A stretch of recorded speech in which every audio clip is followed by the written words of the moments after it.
elbows, and the last time I grabbed it, I've never taken a chocolate, so I don't know who would have done that. Yeah. Easy product demo. Zercher squats and why they're important for you.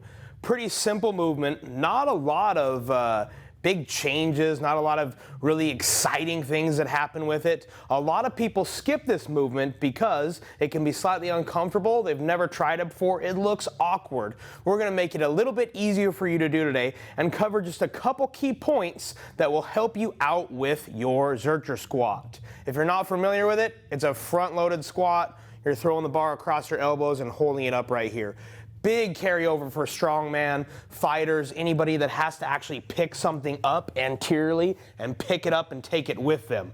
This still is a barbell, right? Stone's a lot harder to pick up. I still have somewhat of a handle, or that handle's across my elbows, but it does tug and pull you forward just like a front squat. So one of the places we find this fairly beneficial is if you don't have the mobility to either front squat well because of your hips and your spine, or because of your shoulders and that bar is rolling right off your shoulders, you can simply just put it down here and, for lack of better terms, stand up and down.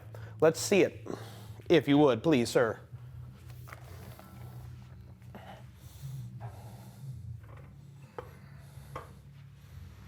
So barbell's just resting, right, in the elbow crease as Brandon stands up and down. There might be a slight adjustment to your squat mechanics. So please note, step one, how much hinging he's doing. Not very much.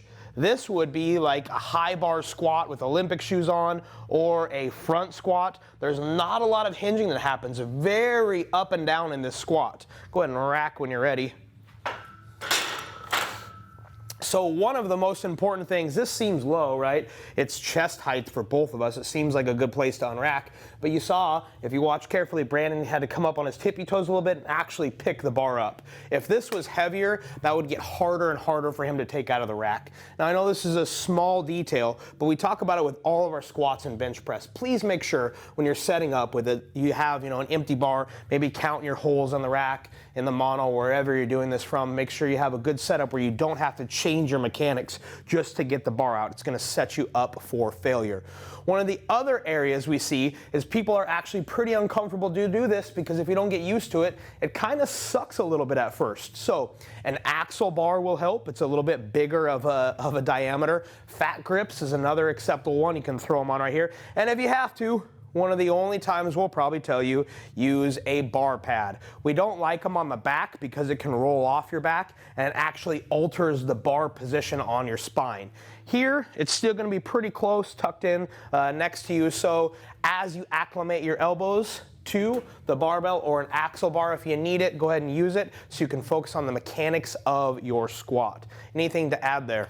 The last two things I want to reiterate on. First and foremost, just keep in mind this is a pretty much straight upright position in the squat. We're not going to be trying to copy the same hinge mechanics you would with a back squat or anything of that nature. There's very little flexion at the hip.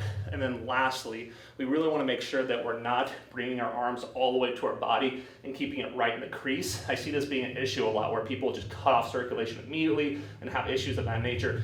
Our arms should be fairly low, squeezing them together to really create a lot of tension. And the barbell, instead of being right in that crease, can slide down just a little bit. It should be able to stay there pretty well as we're here, not hugging it. Very good key point there. So a couple areas, once again, we might use this if you're not and you want to add it into your training. If we're adding in any type of an anterior load, a great way to get an extra squat in there. Front squats, if you've been front squatting a lot but want a little bit different stimulus, a lot of people can work up fairly heavy, some of them even heavier than their front squat in this variation. Brandon and Kyle, Zercher squat. No.